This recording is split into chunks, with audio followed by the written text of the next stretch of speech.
Coordination जो topic है तो क्यों जरूरी है मैनेजमेंट में, coordination in the sense of management की डेफिनेशन क्या होगी, इससे रिलेटेड क्या केस स्टडीज आ सकती हैं, और ये चैप्टर नंबर 1 आपका जो बिजनेस स्टडी का है मैनेजमेंट टॉपिक वो क्यों जरूरी है, ये आगे अपन पढ़ेंगे। ठीक है, this is Dheeraj Nainani from Talent Commerce academy.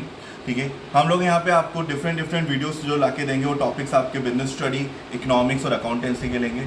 हम बहुत जल्द सीए फाउंडेशन की सीरीज़ के साथ भी आएंगे, जो आप घर बैठे बैठे सीए फाउंडेशन की तैयारी भी कर सकते हैं। अगर आपको ये वीडियो पसंद आए तो उसको लाइक करिए, और अगर आप चाहते हो और भी ऐसी वीडियो मिले तो हमारे चैनल को सब्सक्राइब कीजिए। ठीक है, ओके, तो यस वी कोऑर्डिनेशन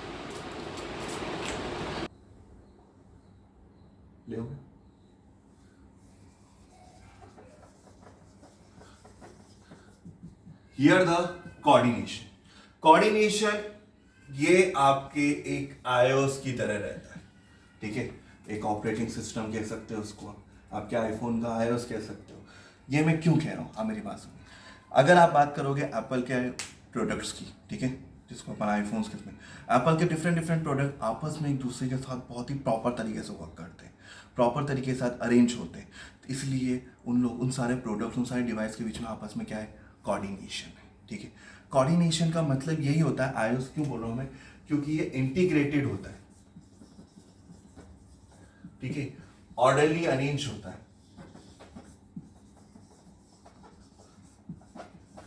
और सिंक्रोनाइजेशन होता है। कहने का मतलब ये है, ये सारे एक्टिविटी को, जो भी टास्क हो रहा है उन सबको इंटीग्रेट करेगा। देखिए, आप मेरी बात को समझिए। मैंने एग्जांपल लिया एप्पल के प्रोडक्ट्स के। एप्पल के सारे प्रोडक्ट एक दूसरे से काफ़ी कुछ इंडिविजुअल्स हैं, बट वो एक दूसरे के साथ वर्क टुगेदर कर सकते हैं। ईयरपॉड, ईयरफोन्स के लिए वो आपके फ़ोन के साथ अटैच हो सकता है। स्मार्ट वॉच है, बट वो भी आपके फ़ोन के साथ अटैच हो सकती है, वर्क कर सकती है। तो यहाँ पे सारे प्रोडक्ट्स आपस में मिल रहे हैं, तो इंटीग्रेटेड का मतलब यही होता है, डिफरेंट इंडिविजुअल्स जो रहते हैं वो साथ में वर्किंग टुगेदर कर सकें एक बेटर परफॉर्मेंस के लिए, बेटर रिजल्ट के लिए, वो इंटीग्रेटेड होता है। हर चीज प्रॉपरली अरेंज है, सीक्वेंस वाइज होनी चाहिए, ऑर्डरली अरेंजमेंट, सिंक्रोनाइज, सब कुछ मिल गया। तो कोऑर्डिनेशन क्या है, coordination is the integration, comma, orderly arrangement और synchronisation of all the activity to provide unity of action to achieve goal.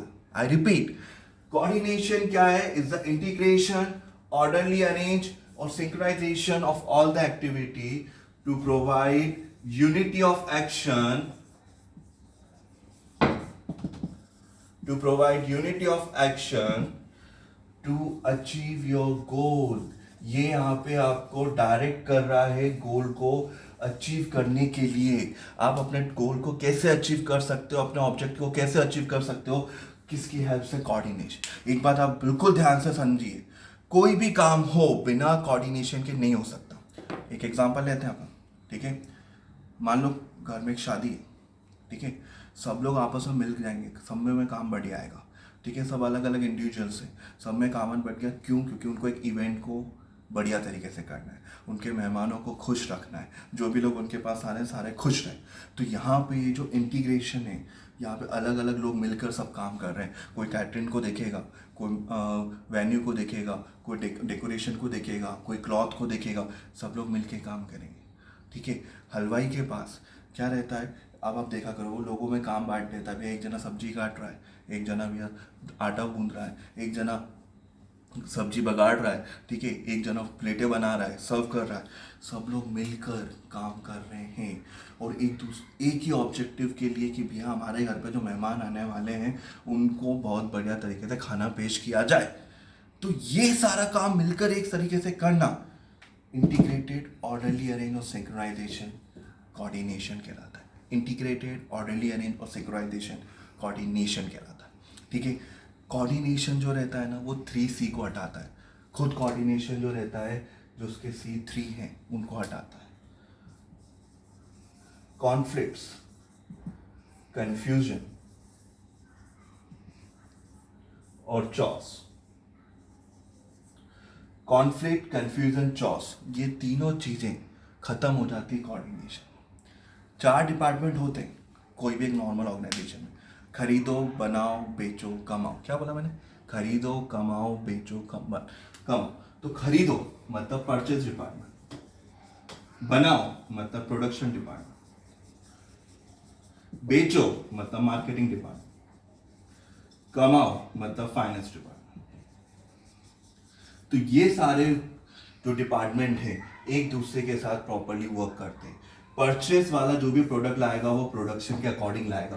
Production वाले को पूछेगा कि भैया आपको कितने, कौन सा रॉ मटेरियल चाहिए जिसको आप प्रोडक्ट को बेटर बना सको। प्रोडक्शन वाला जो प्रोडक्ट बनाएगा वो मार्केटिंग के अकॉर्डिंग बनाएगा। मार्केटिंग का मतलब क्या, कि जो प्रोडक्ट माल अपन बेच रहे हैं उसके अकॉर्डिंग वो प्रोडक्ट बनाएगा, कि कितना वो माल आपको रिक्वायर्ड है, किस तरीके का माल कस्टमर को चाहिए। मार्केटिंग वाला जो रहेगा वो पैसा फाइनेंस वाले को देगा, और यही फाइनेंस वाला पैसा किसको देगा? परचेस वाले को। ये लोग आपस में मिलकर, सब अलग अलग इंडिविजुअल हैं, working together for a common purpose, for a common goal, coordination.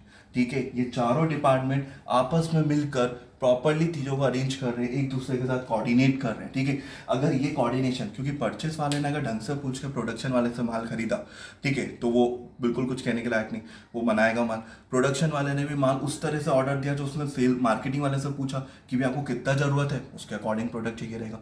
फिर मार्केटिंग वाला जो रहेगा वो पैसे अगर प्रॉपर तरीके से फाइनेंस वाले को देगा तो फाइनेंस वाला परचेस वाले को अवेलेबल करा देगा। क्लियर? तो यहाँ पे क्या होता है कि इनके बीच में ना तो किसी तरह का कंफ्यूजन होगा, ना कोई झगड़ा होगा, ना किसी तरीके की आपस में मतभेद होंगे। ये तीनों चीजों को खत्म करता है 3C को, कॉन्फ्लिक्ट, कंफ्यूजन, चॉस। कौन? कोऑर्डिनेशन। ठीक है, तो यहां पे आपको मेरी बात समझ में आ गई। होपफुली आपको कोऑर्डिनेशन की डेफिनेशन, मीनिंग समझ में आ गई, इसका मेन पर्पस समझ में आ गया। ठीक है, अब अपन इसके आगे बढ़ रहे हैं। इसके आगे बढ़ने में अपन जो पहले पढ़ेंगे उसकी कैरेक्टरिस्टिक्स पढ़ेंगे। कैरेक्टरिस्टिक्स की जो फीचर्स है वो क्या होते हैं। ठीक है, तो now we coming to the characteristic, we coming to the characteristic, उसके फीचर्स। कैरेक्टरिस्टिक्स जो है एक कोऑर्डिनेशन है, बहुत कीमती है, कीमती जिसकी वैल्यू है, इसलिए इसको बोलते हैं प्राइस्ड। ये क्या है? प्राइस्ड। कैरेक्टरिस्टिक्स इसकी क्या है? Priced. P stand for pervasive function. यहां पे सभी लोग मिलकर काम कर रहे हैं। ठीक है, that is it is applicable to everywhere. Pervasive function का मतलब यही हुआ कि वो हर जगह एप्लीकेबल है, यूनिवर्सल है। ये जितने भी लेवल्स ऑफ मैनेजमेंट है उनके ऊपर पूरी तरीके से एप्लीकेबल होता है। कि जो टॉप लेवल रहेगा वो पॉलिसी और प्लान, गोल जो डिसाइड करेगा वो मिडिल लेवल और लोअर लेवल के कहने के अकॉर्डिंग, मतलब लोअर मतलब सुपरवाइजरी लेवल। ठीक है, तो टॉप लेवल, मिडिल लेवल और सुपरवाइजरी के बेसिस पे डिसाइड करेगा कि भैया गोल क्या हो सकता है, प्रोडक्शन क्या हो सकता है, रिसोर्सेज क्या हो सकते हैं। मिडिल लेवल जो रहेगा वो पूरी तरीके से प्लान इंप्लीमेंट करेगा किसके ऊपर? लोअर लेवल के ऊपर। लोअर लेवल जो रहेगा वो वर्कर्स के ऊपर चलेगा, वर्कर किस तरीके से वर्क कर रहे हैं, वर्कर किस तरीके से मैनेज कर रहे हैं। तो यहां पे परवेसिव का जो मतलब है वो यूनिवर्सल एप्लीकेबल, मतलब जितने भी लेवल ऑफ मैनेजमेंट होते हैं उन सभी पे प्रॉपर तरीके से वो क्या हो रहा है? अप्लाई हो रहा है। सारे लेवल्स पे अप्लाई होगा। टॉप लेवल कोऑर्डिनेट करेगा मिडिल लेवल को, मिडिल लेवल कोऑर्डिनेट करेगा लोअर लेवल को, और लोअर लेवल को वर्कर से। फिर वर्कर की जो प्रॉब्लम्स होंगी, उनके जो इश्यूज होंगे वो सुपरवाइजरी को बताएंगे, सुपरवाइजरी जो है मिडिल लेवल को बताएगा, मिडिल लेवल टॉप लेवल। तो ये जो है ये क्या हो गया? परवेसिव फंक्शन हो गया। That is what? Pervasive function. Now we coming to the next, that is responsibility of all the manager.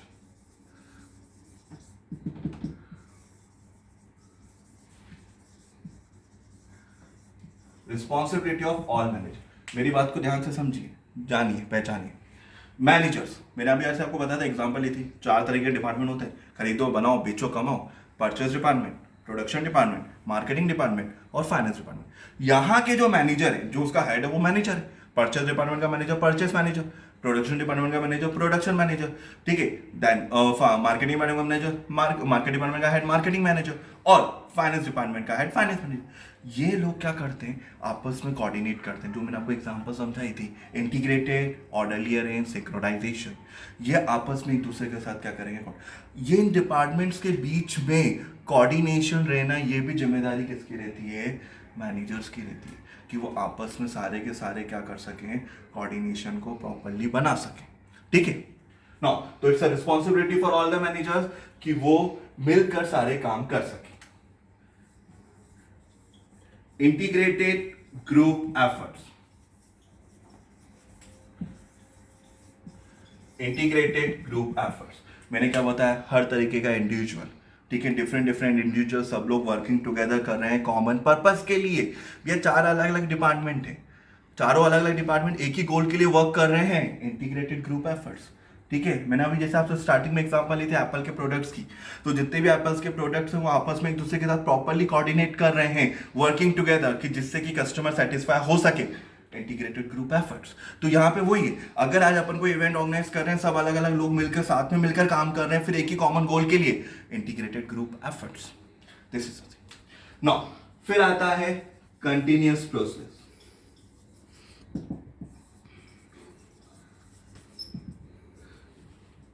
Continuous process का मतलब यही होता है कि ये नेवर एंडिंग प्रोसेस, कभी खत्म नहीं होती। प्लानिंग से स्टार्ट होगी टिल कंट्रोलिंग तक, पांचों function, planning, organising, staffing, directing, सारे फंक्शंस आपस में मिलकर वर्क करेंगे, ठीक है। तो ये कंटिन्यूस है। फिर अगर एक टारगेट कंप्लीट हुआ, नेक्स्ट टारगेट, नेक्स्ट प्रोजेक्ट में आना, कंटिन्यूस प्रोजेक्ट। तो प्लानिंग से लेके कंट्रोलिंग तक चलना, स्टिल कंटिन्यूटी वर्क करना, कंटिन्यूस प्रोसेस। देन आता है E stand for ensure unity of action, ठीक है। इंश्योर यूनिटी ऑफ एक्शन का मतलब होता है, देखिए सब बात समझेगा, एक एग्जांपल लेते हैं इसमें।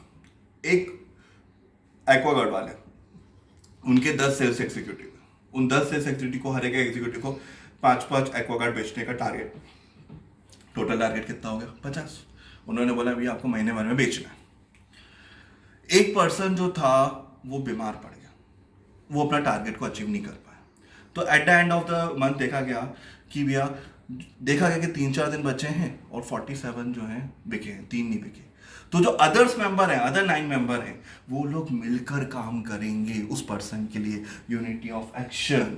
यहाँ पे ऐसा नहीं, अगर एक पर्सन इंडिविजुअल वर्क नहीं कर पा रहा है due to any other reason, तो अदर लोग उसके साथ मिलके सारा सपोर्ट करें, कोऑपरेट करें, that is the unity of action. यही क्या होता है, कोऑर्डिनेशन होता है, कि सब लोगों का साथ में होना, सब लोग एकता में काम करें, that is unity of action. यहाँ पे परचेस वाला बिल्कुल साथ देगा प्रोडक्शन वाले का, प्रोडक्शन वाला साथ देगा बिल्कुल मार्केटिंग वाले का, मार्केटिंग वाला साथ देगा फाइनेंसिंग वाले। तो ये क्या हुआ, यूनिटी ऑफ एक्शन, कि यहाँ पे सब लोग साथ में मिलकर सारे काम कर रहे हैं, और अगर एक पर्सन नहीं कर पा रहा तो दूसरे लोग उसकी मदद करें, ठीक है। नाउ लास्ट इज डेलिब्रेटेड फंक्शन, ठीक है। डेलिब्रेटेड फंक्शन का मतलब होता है इंटरडिपेंडेंसी। यहां पे ये आपस में क्या है, इंटरडिपेंडेंस। इंटरडिपेंडेंस का मतलब क्या होता है, इंटरडिपेंडेंस का मतलब होता है परचेस वाला डिपेंडेंट किस पे, प्रोडक्शन पे, प्रोडक्शन वाला डिपेंडेंट किस पे, मार्केटिंग पे, मार्केटिंग वाला डिपेंडेंट किस पे, फाइनेंस वाले पे, फाइनेंस वाला डिपेंडेंट किस पे, परचेस वाले पे डिपेंडेंसी को। तो ये एक दूसरे पे क्या डिपेंडेंट है। परचेस वाला जो है वो क्या करेगा, प्रोडक्ट पैसे के लिए फाइनेंस वाले पे डिपेंड रहेगा, ऑर्डर के लिए प्रोडक्शन वाले पे डिपेंड रहेगा। प्रोडक्शन वाला क्या रहेगा, बनाने के लिए मार्केटिंग वाले पर रहेगा, कितना माल बनना है उसके लिए वो परचेस वाले पर डिपेंडेंट रहेगा। मार्केटिंग वाला क्या रहेगा कि भैया कितना माल बेच रहे हैं वो प्रोडक्शन वाले को बोलेगा, और उन सब के लिए अरेंजमेंट करने के लिए कुछ पैसे चाहिए मार्केटिंग एड्स के लिए, तो फाइनेंस वाले पर डिपेंडेंट। तो ये लोग आपस में मिलकर एक दूसरे से क्या डिपेंडेंट है, ये एक दूसरे के ऊपर बेसिस रहेंगे तभी ये काम कर पाएंगे इन डेलिब्रेटेड फंक्शन। आज भी ये होता है, आज बड़ी बड़ी गवर्नमेंट्स हैं जो कंट्रीज हैं, वो लोग भी क्या रहती हैं कि जितनी स्टेट गवर्नमेंट है तो कुछ ना कुछ चीज़ों के लिए वो सेंट्रल गवर्नमेंट पे डिपेंडेंट है। सेंट्रल गवर्नमेंट किस पे डिपेंडेंट है, स्टेट गवर्नमेंट पे, तभी तो पूरा देश चल पाएगा, ऐसा थोड़ी देश चल पाएगा। यहाँ पे आप अगर सोचो कि एक छोटा पर्सन उस काम के लिए लायक है, उस काम को करने के लिए है। कोई भी ऑर्गेनाइजेशन ऐसा नहीं है कि सिर्फ बड़े लोगों पे डिपेंडेंट है। अगर आप स्कूल की बात करो तो सिर्फ टीचर्स के ऊपर ही स्कूल डिपेंडेंट नहीं रहेगा, कि अगर ये भी जरूरी है कि जो बस डिपार्टमेंट है, जो ट्रांसपोर्ट मैनेजर है, जो बस वाले उनको लेकर है, उन पे भी डिपेंडेंट है, तभी तो सब लोग मिलकर काम हो पाएगा। This is a deliberated function. तो जो कैरेक्टरिस्टिक्स है वो क्या है इसकी? प्राइज्ड है, परवेसिव, ठीक है, हर जगह एप्लीकेबल होती है, सारे लेवल ऑफ मैनेजमेंट में एप्लीकेबल है। Second, responsibility of all the, सारे मैनेजर की रिस्पॉन्सिबिलिटी है कि वो अपने आपस में डिपार्टमेंट में क्या बना के रखें? कोऑर्डिनेशन। 4 डिपार्टमेंट आपको याद रखने हैं बेसिकली, खरीदो, बनाओ, बेचो, कमाओ, परचेज, प्रोडक्शन, मार्केटिंग, फाइनेंस, ठीक है। फिर आता है इंटीग्रेटेड ग्रुप ऑफ एफर्ट्स, सब अलग अलग इंडिविजुअल, सब लोग मिलकर सारे काम कर रहे हैं, ग्रुपिंग एफर्ट्स कर रहे हैं, ठीक है, तो सब अलग अलग मिलकर साथ में मिलकर काम करेंगे, तो वो कोऑर्डिनेशन कहलाएगा। सी, कंटिन्यूस प्रोसेस, कभी भी नहीं रुकने वाला, नहीं, नेवर एंडिंग प्रोसेस, प्लानिंग से लेकर कंट्रोलिंग तक चलेगा। E, ensure unity of action. Unity of action का मतलब क्या हुआ कि अगर कोई पर्सन दूसरा नहीं काम कर पा रहा है तो सब लोग साथ में मिलकर कोऑपरेट करें, that is the unity of action. And deliberated function मतलब ये आपस में एक दूसरे पे कंप्लीटली डिपेंडेंट हो। ओके, सो होपफुली ये आपको टॉपिक समझ में आ गया होगा। Now we come to the next topic, coordination is the essence of management क्यों है। ये कैरेक्टरिस्टिक्स हो गए। Now we come to the coordination is the essence of management. जो उसका नेक्स्ट पार्ट है, coordination is the essence of management, वो हम आपको नेक्स्ट वीडियो में बताएंगे। हमारे चैनल को सब्सक्राइब करना ना भूलें, और अगर आपको ये चैनल वीडियो पसंद आया है तो please hit the like button. खुश रहिए, स्वस्थ रहिए, टेक केयर।